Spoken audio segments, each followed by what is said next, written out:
Gabe is the first person that I've heard who expressed his initial meeting with Jesus in a way that no one else has expressed, that I felt, and that's the simpatico. I'll leave it at that, because tell us what happened next as you came for the Lord. Randy, everyone always asks me, so what was heaven like? Where did you go? Where were you transported to? And my immediate response is, I didn't go to a place. I went to where he is. And sorry, I know that sounds, I'm trying to put this into English words. Heaven is not a location. Heaven is him.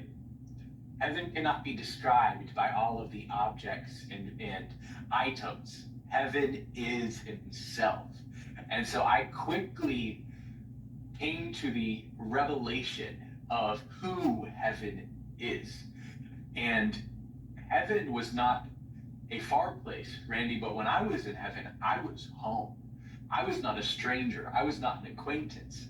I was not a random number to him, but yet standing before his presence, he was my own brother. I encountered a Jesus that was like he had waited his entire life and all of eternity until I could be there with him. It was like,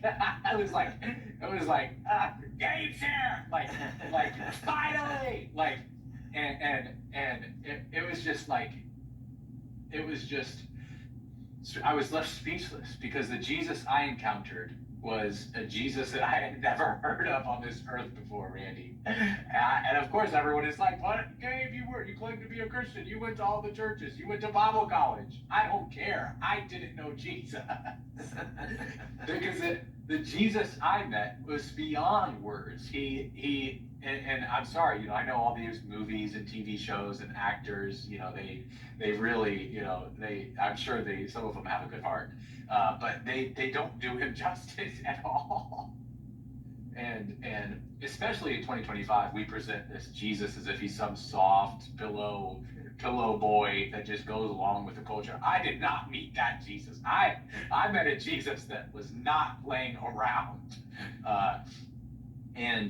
and his eyes just captured me, and I was immediately home, and I knew that I wasn't with him for long at all. It was a few minutes, if that, and he went on to show me some things after I was with him that I'll be getting into for the first time really here in this interview.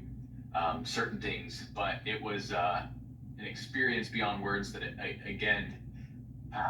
there's nothing like his presence, and I didn't have to attain myself to him. I didn't have to qualify myself for him. I also didn't have to even look at the list of all my sins and mistakes and figure out whether or not I had made it. But Randy, standing before his presence, my sin not only didn't exist, it never existed.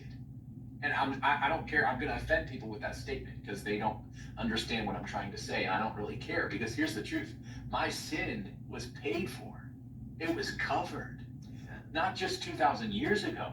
I experienced that my sin was still to this day completely covered and forever covered. Not just in the past, but in the future. I was righteous not because of everything I could attain to, but because he is. I was as he is.